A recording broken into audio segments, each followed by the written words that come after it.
From a helicopter, Rajendra observes a person standing on the ground at an angle of depression 45 degrees.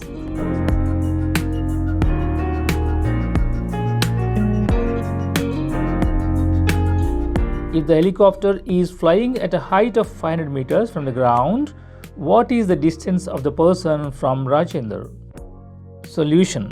Angle of depression is equal to angle BCD is equal to angle ABC is equal to 45 degrees. Height of helicopter is equal to AC is equal to 500 meters. Distance of the person from Rajendra is equal to BC is equal to x meters from triangle ABC.